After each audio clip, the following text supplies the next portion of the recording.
Vamos a por la mesa redonda, segunda y última de la tarde, que pretende responder a la pregunta: ¿el abordaje de las enfermedades raras es responsabilidad comunitaria o es una cuestión de política de salud nacional? Para debatir esto contamos con excelentes ponentes que lo van a ver ustedes, coincidirán conmigo al final, como han sido excelentes. Y vamos a mantener el orden del programa establecido. En primer lugar, Francisco José Ponce Lorenzo, nacido en Elda el 3 de febrero de 1969, por tanto, si hacen la cuenta, tiene 54 años de edad. Es licenciado en Medicina y Cirugía por la Universidad Miguel Hernández de Elche. Es doctor en Medicina con sobresaliente cum laude por la misma universidad.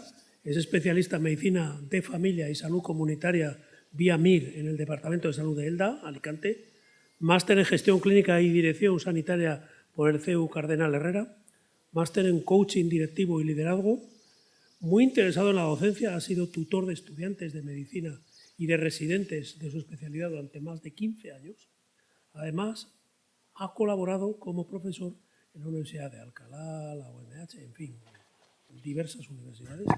Ha sido ponente en infinidad de foros profesionales y ha colaborado con aquellas asociaciones de ámbito sociosanitario, solidario y vecinal que lo han requerido. Ha desarrollado una prolífica carrera como médico clínico durante más de 20 años. Desde el principio de su carrera ha estado atraído por la gestión. Comenzó siendo jefe de zona básica de los centros de salud Petrer II en primer lugar y después Marina Española de Elda. Ha sido coordinador de equipos de atención primaria del área quinta del Servicio Murciano de Salud.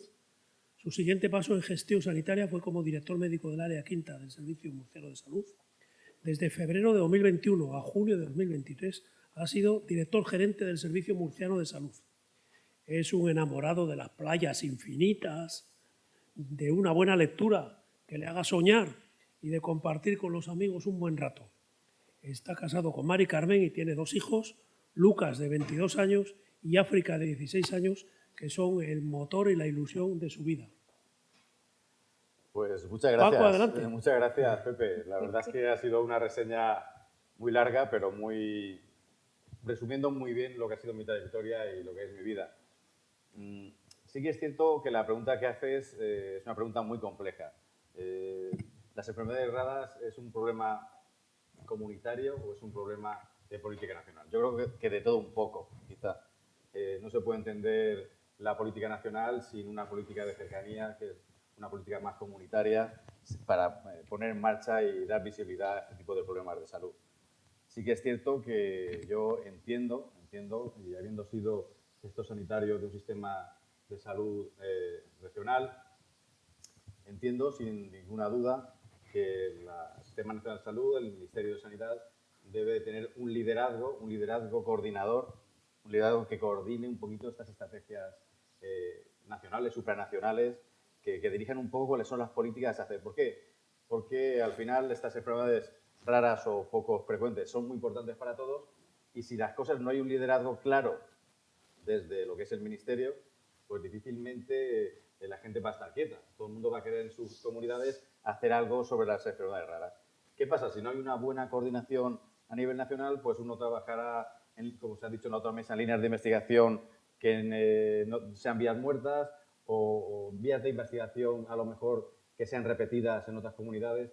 Y si hiciéramos esfuerzos y aunáramos esfuerzos sobre un tipo de investigación translacional, o sea, investigaciones que traigan a la realidad lo que se está viendo en un laboratorio, pues evidentemente pues vamos a tener problemas y vamos a avanzar de forma muy lenta. Sí que se trata, como respondiendo de forma muy rápida, muy somera a esta pregunta, se trata de hacer políticas a nivel nacional sobre este tipo de enfermedades, pero también se trata de coordinarlas con las distintas comunidades y, sobre todo, pues con pacientes y asociaciones que al final son los que demandan estas necesidades. Muy bien, Paco, gracias. Pasamos a Joan Carles March. Es profesor de la Escuela Andaluza de Salud Pública, cofundador de la Escuela de Pacientes y divulgador en salud. No se pierdan sus sus mensajes de salud que nos da permanentemente todos los días. Todos los días. Yo lo veo en los medios todos los días. Luego no me lo ha comentado él, pero yo lo sé, es un enamorado de la participación social en cuantos problemas, iniciativas, en todo lo que surge, ahí está, en su Granada, ahí dando el callo, y hoy está aquí, seguro que dando el callo también.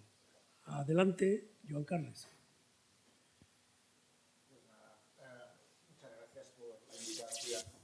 Yo siempre digo que a la pregunta de responsabilidad comunitaria o cuestión de política de salud nacional, yo creo que lo uno y lo otro, ¿no? En ese sentido, ¿no? Lo uno y lo otro. Es evidente que se necesita una política de salud nacional y yo diría europea, ¿no? Probablemente, ¿no? Sin duda alguna. Pero es evidente que el papel de las asociaciones es fundamental, el papel de las asociaciones ha sido fundamental y es un elemento motor de muchas de las iniciativas que hay en cualquier comunidad, en España sin duda alguna. Y además es una experiencia, yo siempre digo, de aprendizaje continuo, ¿no? Es una historia de que aprendemos todos los días, los pacientes, las familias, las asociaciones, los profesionales, y en parte o en gran parte ese aprendizaje viene marcado, sin duda alguna, porque por una solución que está en investigar. La clave de las raras está, o poco frecuente, está en investigar. Y eso implica una política de salud nacional a nivel de investigación. Tiene que haber más dinero para investigar. Es evidente que tiene que haber más dinero, ¿no? Pero es evidente también que tiene que haber suficientes orejas para poder escuchar qué necesitan las personas, qué necesitan las asociaciones, qué necesitan las personas, qué necesitan las familias, porque muchas de las cosas que piden las familias no las encuentran. Y eso hace necesario que si no abordamos una política, una de investigación, pero dos de escucha de esas familias, de esas personas que tienen una enfermedad rara, nos equivocamos a la hora de abordar ese problema. Y por tanto, todo lo que conlleva el proceso de investigación va ligado a dar una solución a los diagnósticos. Es un problema la tardanza, es un problema el paseo por un lado y por otro buscando una solución.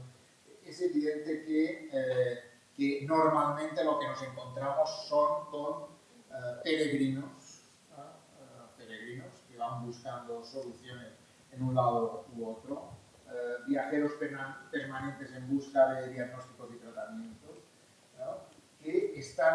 que centran sus ideas y su trabajo en luchar, en sortear obstáculos, en aspirar a un tratamiento, en soñar en que la investigación va a darles ese proceso de forma más rápida en la búsqueda de información necesaria para poder estar más o menos tranquilos. Pero junto con eso hay un mundo de lloros, de risas, de caminos, de sufrimientos, de búsqueda constante, en un entorno que yo digo siempre de grandes dificultades. ¿No? Y en ese sentido, mi historia alrededor de las raras va ligado a varios aspectos. Por un lado, haber puesto la oreja. Yo he hablado con muchas personas con enfermedades raras, con muchas familias que tienen personas con enfermedades raras, y me han dicho cosas que realmente a veces habla de desesperación. Desesperación, ¿no? ¿Por qué? Porque realmente el no llegar o llegar tarde a una solución, pues quien espera desespera, y las historias de procesos de búsqueda de una solución siempre son desesperantes. La segunda historia la recuerdo en el trabajo alrededor de los medicamentos huérfanos o ultrahuérfanos, ¿no? La dificultad que se tiene en encontrar esos medicamentos que pueden ayudar a esa solución, y dos, al tema de la la evidencia científica, ¿no? Yo creo que es tan importante investigar para conocer cuál es la evidencia de ese tratamiento, es posible darlo o no, va a aportar alguna solución en ese sentido. Yo creo que es una de las cosas que tenemos que poner encima de la mesa para poder dar esa política a nivel nacional y europeo, ¿no? Y tercera, en estos últimos 3 años he estado trabajando en un proyecto europeo. Nosotros hemos liderado, mi papel ha sido liderar un abordaje de conocer las redes europeas en enfermedades raras,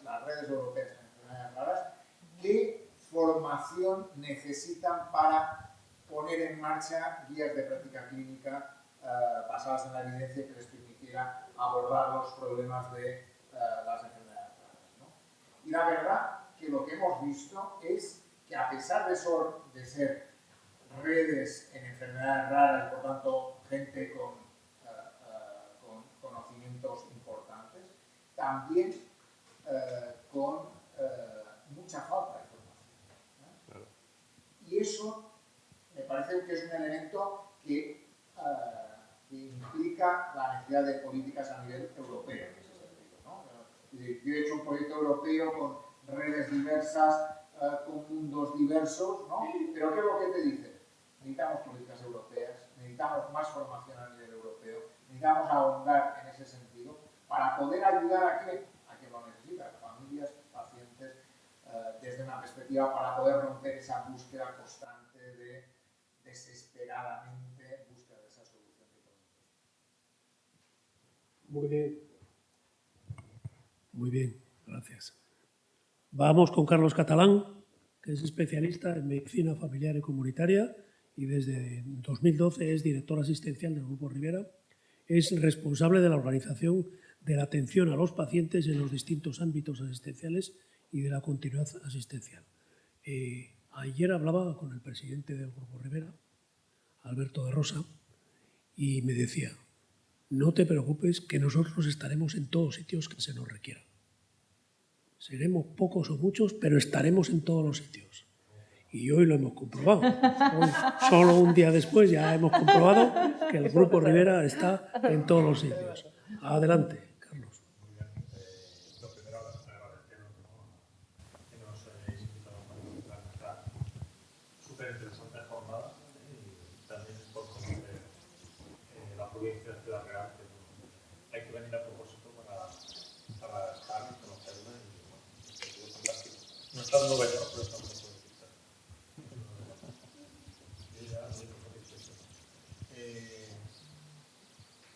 Quizás un poco lo que podríamos compartir, ¿no?, en esta tarde es nuestra experiencia de 25 años en la gestión privada de servicios públicos, de departamentos de salud integrados, la Comunidad Valenciana y de hospitales.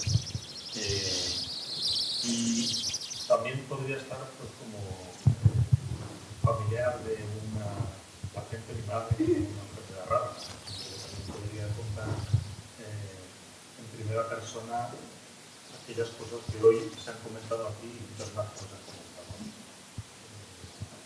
Cuando estudiábamos las enfermedades decíamos, uy, esto no lo veremos nunca.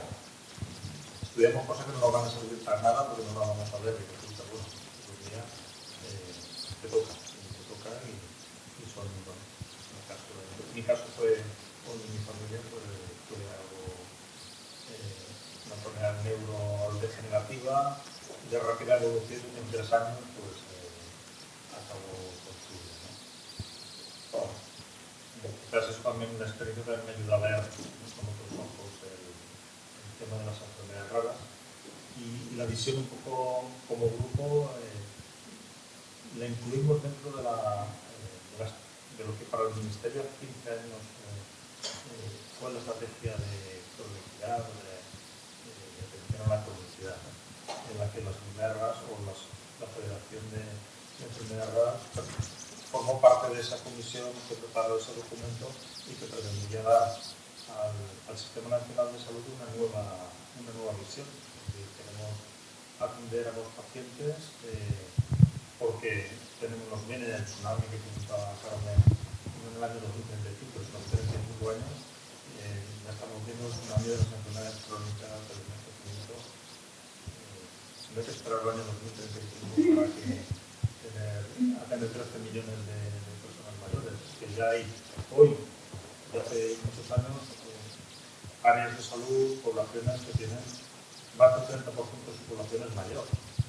Hoy, pues ya tienen esos problemas, no hay que esperar 20 años a darle solución, sino que ya están pasando por ese problema. Bueno, dentro de esa estrategia, la visión un poco de que las enfermedades hay que cometerlas, y sobre todo las enfermedades crónicas, de otra manera. No pueden ser de una forma episódica, como si no tuviera una fractura, ¿no? Se corrige la fractura, se cura y a correr. No tiene que ser de una forma proactiva, y esta palabra es clave, ¿no? En estos momentos, ¿no? Estamos en los sistemas, en los hospitales, en los centros, acostumbrados a esperar que las cosas pasen, ¿no? A reaccionar a los problemas, no a tomar la iniciativa y adelantarnos y hacer que las cosas pasen.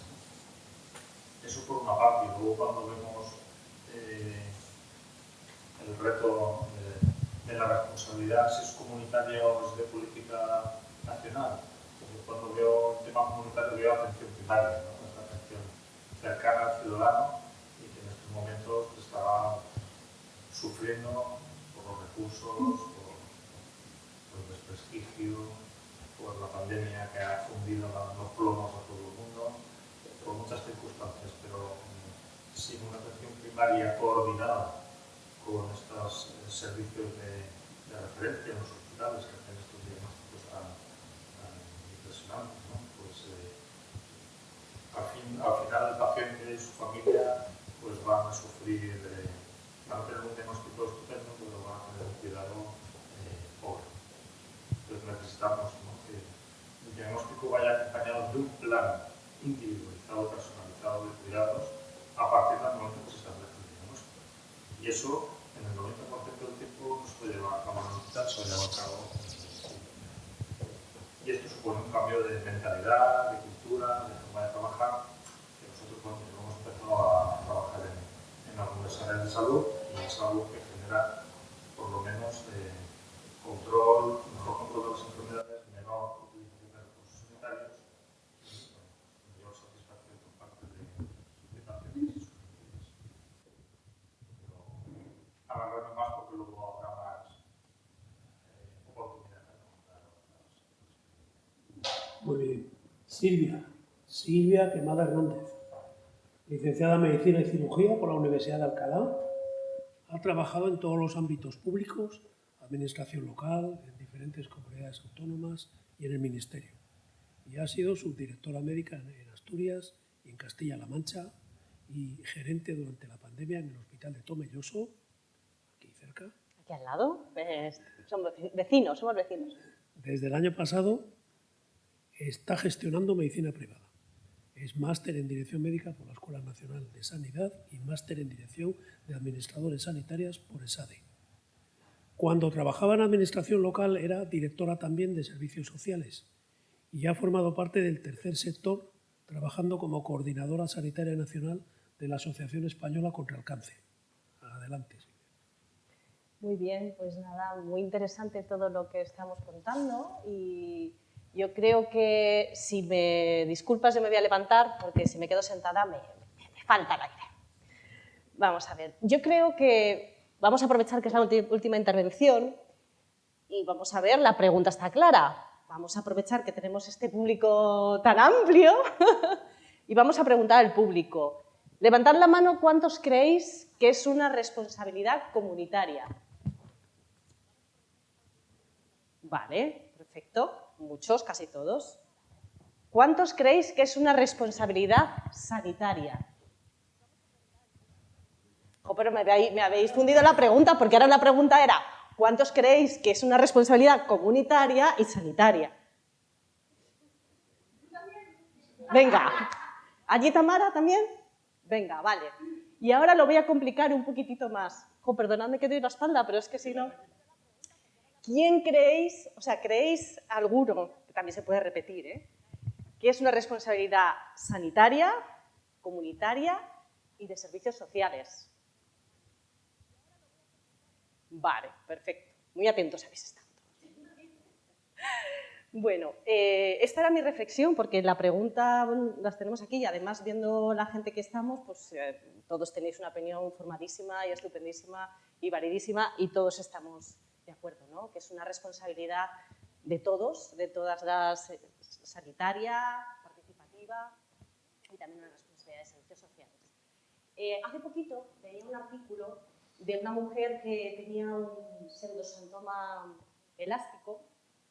Es una enfermedad, ahí no me pongo las manos que si no se me va. Es una enfermedad genética, es una enfermedad rara, poco frecuente, en la que se afectan los órganos, se degenera la elastina, ¿no? Esta mujer tenía mucha afectación dermatológica. Eso le suponía un problema a la hora de sociabilizar con otras personas. Y me gustó mucho una frase que leí de ella que decía: el primer médico, el médico principal de una persona de una enfermedad rara es uno mismo, porque al final pensad que una persona que tiene una enfermedad rara, su médico de atención primaria que estábamos comentando aquí, posiblemente no vaya a ver una persona así nunca más en la vida, va a haber un caso, dos es, vamos, rarísimo que pase, ¿no? Entonces, al final los pacientes acaban aprendiendo, estudiando y buscando información en muchos otros sitios que no son solo en el sitio de la atención primaria o en el hospital. Por eso la participación comunitaria es importantísima, porque las asociaciones en ese sentido van a estar ahí para darles no solo la información que requieren de las enfermedades, sino ponerlos en contacto con el especialista que les va a hacer, que les va a aportar más para esa enfermedad en concreto, que también lo van a hacer desde la parte sanitaria. Pero además tiene esa otra parte que no se nos puede olvidar y que es fundamental, que es la de apoyo, la de compartir, la de explicar y reflexionar sobre cosas que pasan. Entonces, evidentemente, esto tiene que ser así. Y, por otro lado, la parte social que estábamos comentando, que os he hecho levantar la mano, es básica también, porque, claro, todas estas personas tienen familias, tienen problemas laborales. La gente que no puede trabajar tiene que vivir o que tiene que adaptar su trabajo. Entonces, tiene esas partes que tienen que estar todas asociadas. Yo creo que en eso me ha gustado porque todos estamos como muy de acuerdo. 3 reflexiones voy a hacer, muy cortitas, para que no nos entretengamos mucho. 3 reflexiones. La primera de ellas es, que ha salido varias veces, la equidad, ¿no? El sistema sanitario español es un sistema equitativo y siempre hablamos de la equidad en salud. Pero a veces pues no es equidad, ¿no? A veces en estos casos pues tienen que dar 1000 vueltas, lo hemos dicho, van para acá, van para allá, gastos de transporte, gastos de alimentación, gastos de miles de cosas. Y no existe la equidad. El sistema sanitario español es un sistema en el que por impuestos y otras cosas recogemos dinero y ese dinero va a pagar a las personas enfermas. Los sanos y los enfermos pagan a las personas los tratamientos de las personas enfermas. Y hay que entender, además, que todos... todo lo que digo ya lo han dicho, porque ya claro, siendo la última, me queréis que tampoco puedo decir mucho más. Todo lo que pasa al final es que todos vamos a ser enfermos. Antes o después todos vamos a utilizar ese sistema sanitario y todos vamos a ser enfermos. La segunda reflexión, me vais a perdonar un segundo que voy a coger una cosa que he traído aquí. A ver, segunda reflexión. ¿Qué es esto? A ver, ¿quién me sabe decir? Mentes sucias no, es una cosa muy... que os veo con cara, ¿Esto qué es? ¿Esto es de un perro? ¿Tú qué crees? Yo lo pienso igual. Sí, ¿no? Carmen, allí, ¿qué piensas que es? Puede ser, ¿no? Un pastillero. ¿Un pastillero? No sé. Bueno, yo no tengo perro, No tengo perro. Pero sí, efectivamente, esto es una cosa para los perros. Que yo utilizo para otra cosa, porque yo tengo una enfermedad que se llama fascitis plantar y me duele mucho la planta de los pies y entonces yo lo pongo así, ¿no? Y pues voy así, sin zapatos, claro, y me alivia mucho. Entonces es un recurso que yo utilizo para darme masajes en los pies y que puedo llevar fácilmente a cualquier sitio. Es un recurso, es un recurso. ¿Y este recurso qué me decís que es? ¿Es azul, es rosa, es rojo? ¿Podemos decir un color de este recurso? Tiene varios colores, ¿no? Vale. Es un recurso de varios colores. Es un recurso sanitario, es un recurso de una asociación, es un recurso de servicios sociales, es un recurso... ¿Qué quiero decir con esto? Que los recursos se pueden utilizar desde diferentes ámbitos. Que el dinero no crece en los árboles y todos los que trabajamos, yo ahora no estoy en la administración pública, pero lo sé perfectamente, no crecen los árboles, no tenemos un dinero ilimitado. Entonces, es muy importante la coordinación y que los recursos puedan ser utilizados por varias asociaciones, que puedan ser utilizados por lo público, por lo privado, que puedan ser utilizados por diferentes ámbitos. Este sitio en concreto, Jesús, es un sitio donde se hace eso, ¿no? Hay muchas asociaciones, se comparte un recurso y ese recurso vale para muchas cosas y eso es fantástico. Y eso tenemos que hacerlo, porque al final, si tenemos, mirad, si tenemos una cesta, voy a dejarlo aquí, una cesta con huevos aquí, ¿vale? Y esto es una cesta con un grupo de enfermedades y los huevos son los recursos que tenemos y son los que tenemos y decimos, vamos a llenar esa cesta con los recursos. Y entonces, ¿qué hacemos? Los ponemos los huevos, los cogemos los huevos, los ponemos los huevos. ¿Qué pasa entonces? Esta cesta se ha quedado vacía, ¿no? O sea, hemos vaciado una cesta, hemos llenado una cesta vaciando otra. ¿Qué podemos hacer con esto? ¿Qué hacemos con esta cesta vacía? No podemos coger esta cesta vacía y ponerla debajo de la otra y esas dos cestas tienen los mismos recursos. Eso a veces se nos olvida. Y entonces yo trabajo en la Asociación Española contra el Cáncer, que tiene unos recursos, la asociación no sé qué tiene otros recursos, el sistema sanitario tiene otros recursos, el sistema de servicios sociales tiene otros recursos, que además en la pandemia tuvimos oportunidad de aprovecharlo mucho más para hacer eso y bueno, no, yo creo que no lo aprovechamos todo lo que deberíamos haber aprovechado. Pero bueno, ahí estamos. Y la última reflexión que hago es darnos cuenta de una cosa que nos pasa a todos. Lo diferente nos llama la atención, pero muchas veces también nos asusta, muchas veces también nos da miedo. Ha pasado mucho y bueno, todavía pasa pues, con temas como la homosexualidad, con temas como gente que tiene un color de piel diferente, ¿no? Como no lo conoces, pues te llama la atención. Y eso nos pasa muchas veces, ¿no? Y la gente, porque tenga, como le pasaba a esta mujer del Seu de Santoma, la piel más arrugada, porque tenga una parálisis, porque es exactamente igual que nosotros. No hay diferencia entre unos y otros. ¿Qué diferencia tenemos?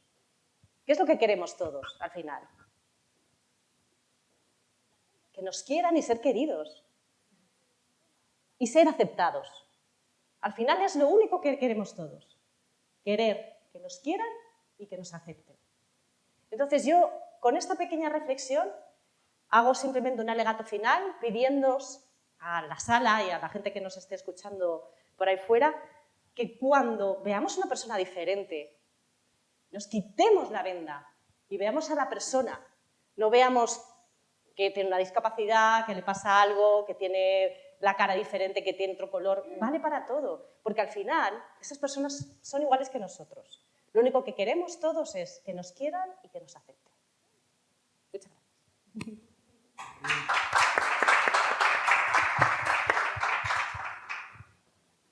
Estos aplausos son el premio a la originalidad. Hombre, claro.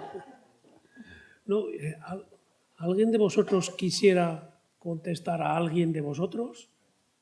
¿O no? No. Yo os voy a lanzar lo que va del siglo XX al XXI en este tema. Hace 38 años, Jesús lo conoce porque lo comentamos, en mi pueblo, en Ablitas, donde el compromiso Ablitas, que os invito a todos a que consultéis, yo empecé a trabajar en sanidad hace 38 años. Antes había trabajado en otras cosas. Y lo primero que me pasó fue que una familia de mi pueblo vino a casa de mi madre, que vivía allí, y dijo, queremos hablar con tu hijo. Pues ¿qué tal? Y me contaron que tenían un hijo con distrofia muscular progresiva, un Duchenne. ¿Sí? Tenían 3 hijos, pero solo uno afectado por esto. Primera cosa que me sorprendía es que si era una cosa genética, pues que a lo mejor podía. Bueno, 38 años. Nadie solucionó nada. Nadie trató a ese chico. Nadie.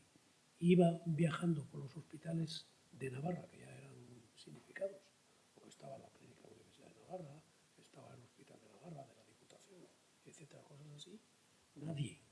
Y yo, que ya era directivo de sanidad del INSANU en Navarra, tampoco pude mover a nadie del INSANU, porque se consideraba que no merecía la pena. Hace 7 años, creo que fue en Murcia, en change.org, una familia consiguió volcar la voluntad del gobierno que no quería tratar a un niño con Duchenne, porque decía que era mucho dinero y no se podía gastar mucho dinero en un paciente, habiendo muchos pacientes demandando asistencia de otras cosas, probablemente con más éxito en los tratamientos asistenciales. Hace 7 años también. A la vista de eso, en el hospital donde yo era gerente, el Hospital Clínico San Carlos de Madrid, recibí una llamada del consejero de Sanidad en ese momento, ¿verdad, Jesús? Que lo vivimos. Y me dijo, mira, te vas a llevar un niño Duchenne del 12 de octubre, porque no lo quieren tratar en el 12 de octubre. Y yo no soy capaz de hacerles que les traten eso. Y digo, pero si eres tú el consejero. Y dice, mira, no me preguntes, da igual. Llévate este niño, porque los padres son muy incordiantes, porque no me importa el dinero, y si quieres, y yo le dije, me van a hacer falta montar una unidad casi para esto, médico, enfermería especializada, un administrativo, no sé qué, aprovechamos los gerentes, aprovechamos, y dice, lo que quieras, tú ponme un papel y di qué necesitas. Efectivamente, a los 3 días, el niño del 12 de octubre allí y un médico especialista pediatra que le llevaban el 12 de octubre que se asoció a nuestro hospital, digo a nuestro porque está también Patricia, que es en nuestro hospital, ¿verdad? Y ningún problema. Es decir, todo lo que quieras, porque el empuje de la sociedad y de las asociaciones han hecho que doblar la mano de los gestores, de los gobiernos, perdón, y de los gestores, ¿por qué no también? Hace 2 años, el INDEF, venga, vamos. No, déjame decirte, porque que todo sea debido a que presione, genera un poco lo que antes decía yo, ¿no? La necesidad de la política de salud nacional a nivel de raras va ligado a eso, ¿no? Yo planteaba un poquito más arriba la necesidad de una política a nivel europeo. ¿Para qué? Para intentar homogeneizar todo el tema de las políticas que se hacen alrededor de cualquiera de los síndromes y enfermedades poco frecuentes que hay, ¿no? Es evidente que eso obliga a replantear cómo estamos haciendo las cosas. Y el hecho de que sea a partir de, es que incordia, entre comillas, ¿no? Has dicho así, ¿no? Da igual lo que cuesten, no me importa el dinero. Realmente a mí me parece que obliga a plantear la necesidad de políticas claras, ¿no? Criterios claros. Yo por eso, una de las cosas más bonitas de ese proyecto que he dicho de formación y guías de práctica clínica en enfermedades raras a nivel europeo, decían una cosa que me parece muy importante, decían los responsables de los grupos, ¿no? Decían, uno, hay que incorporar en la historia de las guías de raras y poco frecuentes, decían, uno, la importancia de las comorbilidades. No se tienen siempre en cuenta las comorbilidades que van ligadas a cualquier enfermedad poco frecuente, primer elemento. Y dos, que me parece más importante, ¿no? Y es el tema de las desigualdades. Las desigualdades que afectan a la hora de si estás en un pueblo o estás en Madrid. ¿Tienes capacidad para moverte o no? Si tienes capacidad de influencia política o no, ¿no? Y de alguna forma eso me parece que es un aspecto a tener en cuenta para intentar valorar qué hacer y qué no hacer.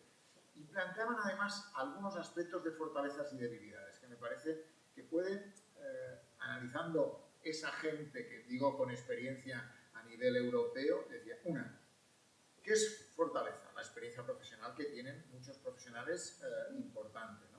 Dos, el enfoque necesario multidisciplinar en el abordaje, ¿no? Tú lo has planteado en la sala, de alguna forma lo que venía a decir es que uno solo no imposible, ¿no? Y por tanto una cuestión a tener en cuenta, ¿no? Y por tanto la necesidad de varios profesionales, diferentes profesionales y de múltiples disciplinas. Un tercer aspecto que es muy importante en este aspecto de las poco frecuentes es el ámbito, la idea de la conciencia. Conciencia de todos, ¿no? Es decir, el hecho de que seamos conscientes de que es una problemática que hay que abordar, que hay que buscar soluciones, que hay que seguir investigando, que hay que buscar más dinero para la investigación, que hay que trabajar más conjuntamente no solo en España, sino entre países europeos, eso es un aspecto central. Y decía, ¿y qué debilidades tenemos? Una, la financiación. Digo, primer elemento. Dos, la tardanza de los diagnósticos como elemento tal. Y tres, decía otra cosa que me parece importante poner encima de la mesa, y decía, los aspectos conductuales no clínicos de las diferentes enfermedades. Por tanto, a veces yo creo que si eso no se aborda desde una visión más global, lo que hacemos es, Pepe, encárgate tú de ese caso, ¿no? que son un incordio y que tal. Porque necesitamos evidencia, investigación, trabajo conjunto, qué haces aquí y en diferentes otros países para poder abordar esas enfermedades. Eso es lo que nos hace falta. Si no, seguiremos yendo al consejero de turno, al gerente de turno, a buscar a ver quién tiene más enchufe, entre comillas, para poder hacer algo con este niño que nadie me hace caso, y perdemos la perspectiva global, que yo creo que es un elemento. Hay que tener la perspectiva individual, sin duda alguna. La perspectiva de cada persona es fundamental, pero también hay que tener una perspectiva global y fundamental para poder avanzar en eso. Si no, no avanzaremos con la rapidez o con el motor en marcha necesario para poder llegar a donde tenemos que llegar, desde mi punto de vista.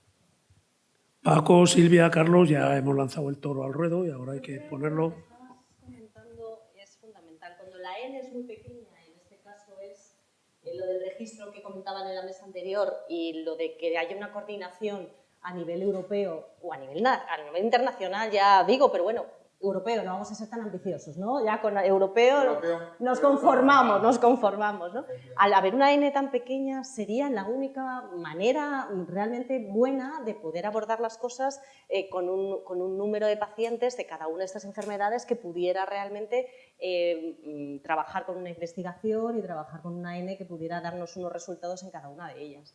Lo del registro me parece básico y debemos seguir luchando por eso porque es la primera pata. O sea, al final, si no sabemos lo que tenemos, ¿cómo vamos a hacer nada? ¿No? ¿Cómo vamos a trabajar con otros países si no sabemos lo que tenemos en el nuestro? Entonces, a partir de ahí ya trabajar en conjunto con otros y poder hacer pues, labor de investigación, porque lo que comentabais, yo no me sé el dato exacto, pero comentabais así como que solo 1 de cada 3 o así, ¿no? Tiene un tratamiento concreto. Entonces, claro, jolín, es que estamos hablando de muchísimas enfermedades que no se sabe ni siquiera exactamente qué tratamiento es el más adecuado para ellos. Una de las palabras que ha dicho antes Joan Carles en su anterior intervención, y creo que se nos ha olvidado casi por completo, es la evidencia científica. Total. Lo que no puede ser es que tratemos a un paciente por presiones mediáticas y por presiones de la sociedad. Ahí no hay justicia social. Ahí no hay justicia social. Si tú estás tratando a un paciente sin evidencia científica, un paciente que no toca, estás perjudicando a todos los pacientes de enfermedades raras y a aquellos pacientes que se pueden beneficiar de ese tratamiento. Justicia social. Estás sacando los huevos de la cesta a una cesta pequeña y no. Claro, evidentemente. Claro, es así. Entonces, lo que no puede ser de ninguna de las maneras... Hay que escuchar. Claro, Tienes hay que dar escuchar. otro tipo de tratamiento. Claro, hay muchas otras cosas, pero tú no puedes poner un tratamiento a un paciente que no tenga una indicación clara, una evidencia científica que va a servirle. Y lo que no puede ser de ninguna de las maneras, ya que hemos sacado los huevos del tisto, es que se trata de un paciente por orden judicial. Cuando un juez no hace caso a las evidencias científicas que está un comité de expertos regional diciendo que son o no son. Entonces, estamos tratando un tema muy serio. Es decir, no se trata de tratar por tratar. Se trata de tratar a aquel paciente que se va a beneficiar. Porque si no lo hacemos de esta manera, dejaremos de beneficiar a otros muchos pacientes que sí se podrían beneficiar. Es lo que yo opino, en mi opinión personal. Y en ese sentido, permíteme, perdona que hace un tiempo, trabajando con la gente del Hospital Sant Joan de Barcelona, que tiene una línea de trabajo en raras interesante, me decían una cosa que me pareció, digo que mañana que hay una mesa de redes sociales lo planteo, fíjate, que en el tema del registro, lo digo por lo del registro, que habían conseguido más casos de algunas enfermedades poco frecuentes a través de las redes sociales que por el sistema de registro formal existente. Ostras, ¿qué está pasando? Es decir, que eso pase, demuestra que el mundo va por un lado y nosotros aún con el ganchillo haciendo, ¿no? Por tanto, demuestra que hay que abrir la mente, que hay que abrir vías, que hay que favorecer maneras de contactar con gente que tiene una enfermedad parecida o igual y que permita tener más N en ese sentido, es más N. Y también, y otra cosa, que un poco yo antes he dicho europeo, y tú me has reforzado, pero me decían, de todos sitios. Las redes abro la puerta y te llegan de todos sitios, ¿no? Por tanto, si necesitamos N para poder buscar evidencia científica, para poder analizar y plantear investigaciones que puedan generar posibilidades ante ese diagnóstico y poder buscar el tratamiento, hay que abrir incluso más allá de. Tiene que haber políticas europeas, sí, pero teniendo claro que la apertura es imprescindible para poder generar la N necesaria. Eso era ese comentario que me ha venido a la cabeza a tu comentario. No solamente que ya tenemos el ejemplo de control de la indicación en los tratamientos CAR, por ejemplo, ¿no? Es una decisión regional que luego viene refrendada a nivel del ministerio. Y está funcionando, nadie de momento se ha quejado y es algo, una farmacia de alto impacto para casos difíciles o que es la única posibilidad, ¿no? de curación. O sea que sí que tenemos ya experiencias de que técnicamente puede funcionar. Puede funcionar, ¿no? Y eso debería ir más acompañado seguramente de la parte de la financiación que también ha salido de la mesa anterior, con el ejemplo de la hepatitis C, ¿no? Que fue una apuesta muy radical. Sí. Nos parecía atrevida incluso, sin embargo, unos pasados 6 o 7 años después, ya nadie se plantea el éxito que ha supuesto, porque pacientes de hepatitis C han desaparecido de los hospitales, las unidades de trasplante hepático no se te trasplantan ahora, pero mira, en relación a eso sería interesante ver si hay algún estudio que nos habla del gasto, que es el ahorro que se ha generado de eso, ¿no? Porque a veces es verdad que nos fijamos mucho en el gasto en concreto, pero no nos damos cuenta de que esa persona arrastra un montón de gasto a lo largo de toda su vida y que todo ese ahorro es como tendríamos que medir que realmente el tratamiento sea también... Esos presupuestos finalistas, no sé, para esos fármacos de alto impacto, establecer ese nivel, se considera alto impacto, pero también se aparecen más cosas. Hay muchos tratamientos de 1 millón, pero sí que hay de 100.000, y eso, sí. Pequeño número de pacientes pueden ocasionar que la parte del presupuesto de farmacia, pues, en una comunidad, en un departamento, y se plantean esos problemas, no tratar. Yo creo que hay que tratar esa indicación donde hay que sacar el dinero un poco. Todo protocolizado. Pero eso es un buen ejemplo de la evidencia, ¿no? Un poco volviendo a esa idea, ¿no? Y es, si hay evidencia, por ello. Claro. Claro. Sin consejeros intermediarios. Oh, perdón, no, pero de alguna forma... Sí, que eso, está ya establecido, ¿no? es Sin así. jueces, volviendo a lo que tú has comentado, ¿no? Esa evidencia, por ello, búsqueda de la mayor parte de casos, trabajemos en ese sentido y favorezcamos la la solución lo más rápida o mejor posible, ¿no?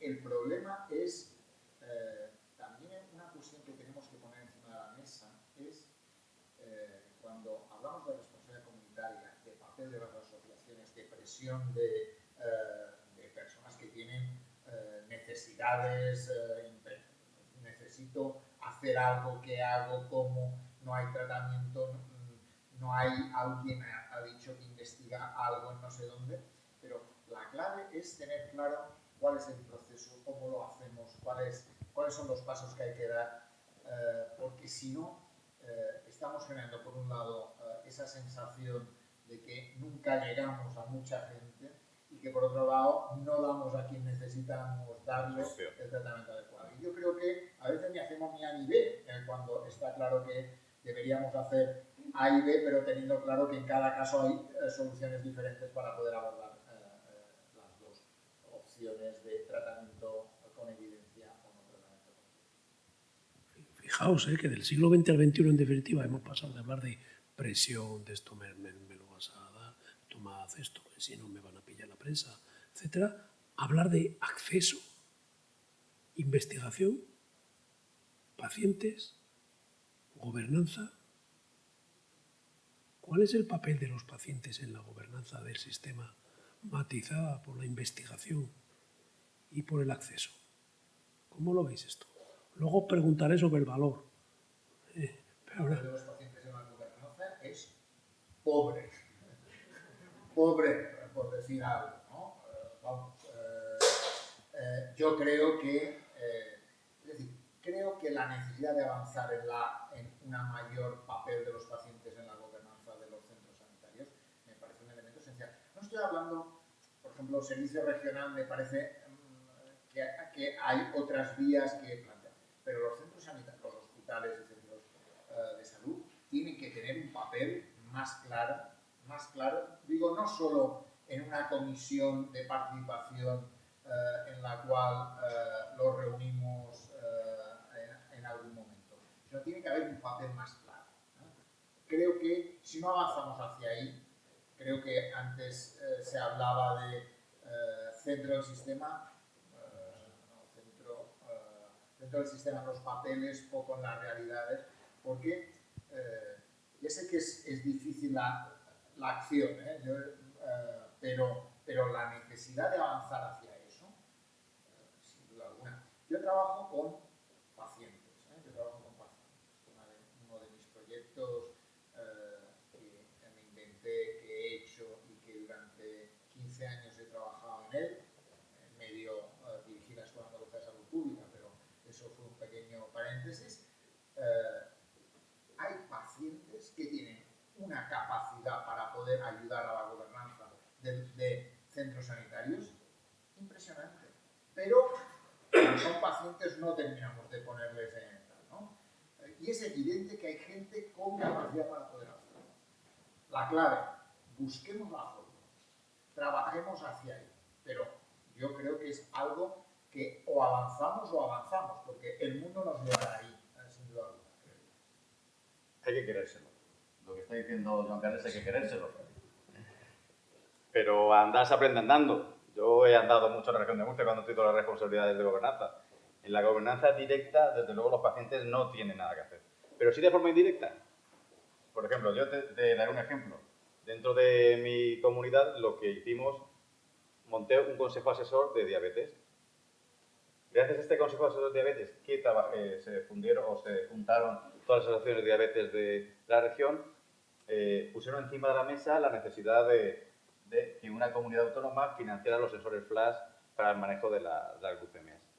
Con el tema de la pandemia, sabéis que hubo muchas dificultades de controlar a los pacientes diabéticos. Bueno, pues porque yo creía que los pacientes me iban a dar una solución, tuve yo la decisión en la gobernanza de mi región, de decir, la región de Murcia va a financiar los sensores flash para los diabéticos tipo 2 insulinizados con bolos de insulina rápida.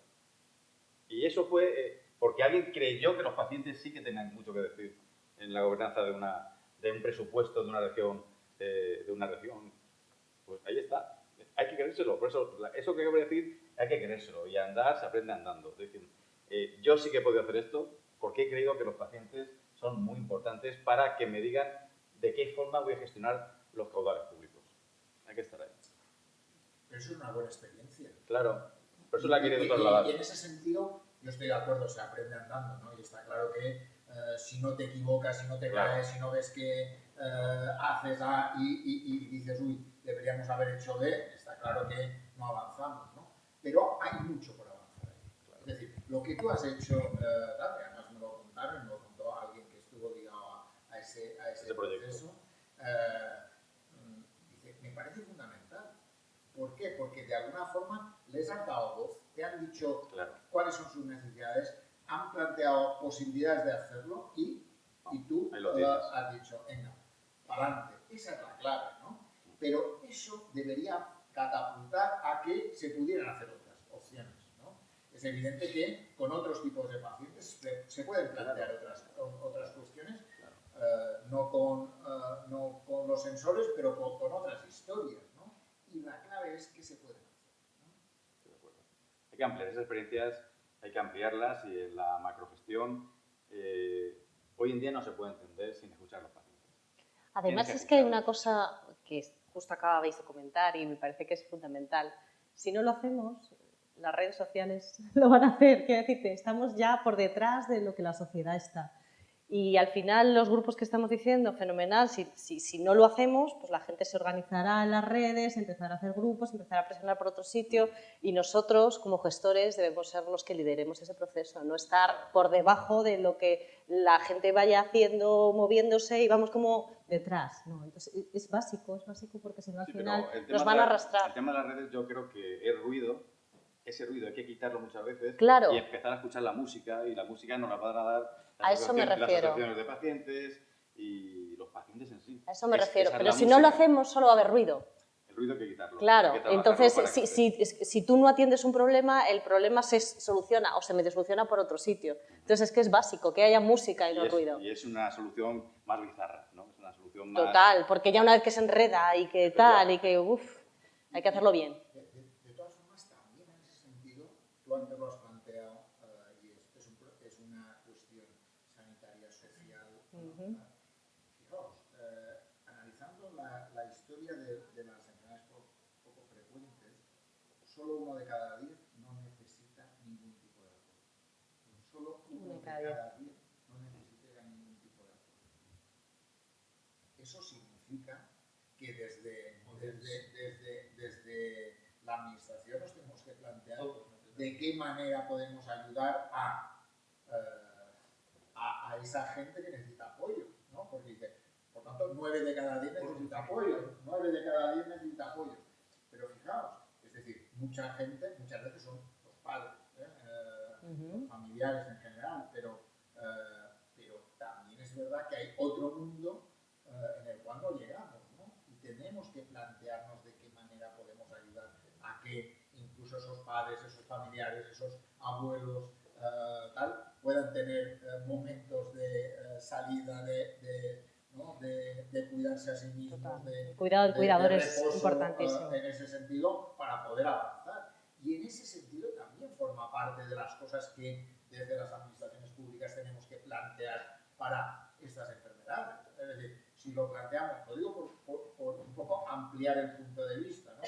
Desde el sistema sanitario podemos hacer algunas cosas, la evidencia nos tiene que marcar qué tenemos que hacer, pero también desde lo social tenemos que plantear qué tipo de apoyos podemos poner encima de la mesa para ayudar a que esas personas puedan tener ese apoyo necesario, imprescindible para poder vivir, ¿no?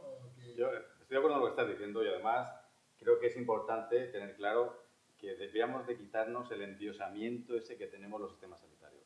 Porque el sistema sanitario, no nos olvidemos, que es el tanto por ciento más bajo en el determinante de salud de las personas. Importa mucho más la epigenética, dónde vives, cuál es tu código postal, importa mucho más los servicios sociales. Dejemos de estar endiosados. Tenemos un papel importantísimo, pero no es el papel clave en la salud de las personas. El apoyo es individual.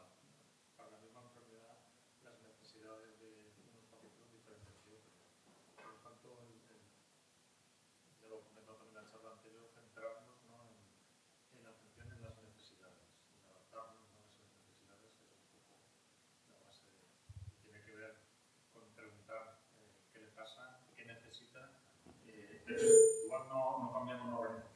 sistema, pero nos estamos adaptando al caso concreto, a las necesidades concretas de una persona, un paciente. Y eso replicado por cada uno de ellos. Pues esto es complejo, sí, pero si la respuesta es la misma para todos, el café para todos no sirve. La coordinación es fundamental, lo que estábamos hablando, ¿no? Porque al final hablábamos del registro en el bloque anterior, pero fijaos que tampoco tenemos una coordinación entre servicios sociales y sanidad, ¿no? O sea, estamos hablando de diferentes comunidades autónomas, pero es que incluso en la misma comunidad autónoma un paciente le diagnostican de algo que en ese momento debería saltar a servicios sociales, al trabajador social, que tiene que pasar por el trabajador social del hospital, que el trabajador del hospital del ayuntamiento, que si el del ayuntamiento lo mismo es un sitio pequeño y solo va los martes y los jueves, que madre mía, qué de vueltas. Tiene que ir al cole y necesita apoyo en el cole. Eso es, ¿no? eso es. Y seguimos, ¿no? Eso es, sí. Entonces, estamos hablando de a macro, pero a veces también en nuestras propias comunidades, en nuestros propios entornos, hay una falta de coordinación absoluta que perjudica y lentece mucho el poder. Bueno, a veces lentece, a veces que no llegas, no puedes llegar. El falso concepto, perdón, de que las enfermedades son problemas biológicos, ¿no? Mucho más ahí. La visión un poco de son enfermedades, pero problemas sociales, son problemas psicológicos, son familia, y más allá De todo el entorno. hay que conseguir el diagnóstico y cuando tengo un diagnóstico que hago, ¿qué más hago? Claro, eso es. No el tratamiento, ¿qué más hago? Claro. Plantear ya no una visita al año, que no es suficiente, y ir mucho más allá. Es evidente, ¿no? Por tanto, la política tendría que ser salud en grande, ¿no? Digo, o salud y servicios sociales hablando. Lo digo más que nada por esas necesidades importantes de apoyo. Por tanto, si necesito apoyo, necesito que otros intervengan en la historia, ¿no? Es evidente que el tratamiento es muy importante, es evidente que la investigación es muy importante, pero es evidente que los apoyos sociales son fundamentales para esas personas. Por tanto, trabajemos en coordinación, un poco cojo tu palabra en ese sentido. Pensemos en que no solo somos el centro, sino que hay otros que necesitan jugar en la partida y que la partida la jugamos entre todos, porque hay momentos que necesitas más de A, pero hay momentos que necesitas más de B, ¿no? Y en ese sentido, buscar acciones conjuntas que permitan que las familias, que las personas con una enfermedad poco frecuente tengan posibles vías de solución. No digo soluciones, que sería lo ideal, pero vías de solución a cuestiones concretas o cuestiones más amplias en función de cada uno de sus necesidades. Muy bien, entonces nos queda un ratito para unas 50 o 60 preguntas. Entonces, si alguien quiere decir algo, y si no, yo me estoy sujetando a las órdenes que me ha dado aquí el presidente director general del INDEF. A quien al final ya de esta tarde agradezco personalmente y en representación de los directivos españoles en SEDISA que esté siempre, permanentemente, propiciando reflexiones, propiciando debates que nos hacen a todos también responder a esta provocación, entre comillas, que nos haces tú, con lo mejor de nosotros mismos, como aquí en esta mesa se ha visto, a cuyos ponentes solamente he tenido que echarles un visto. Si nos dejas un poquito más. Y ya está, se han puesto a hablar al final. Muchas gracias y entonces, si no hay nada más, pues hasta mañana, creo que...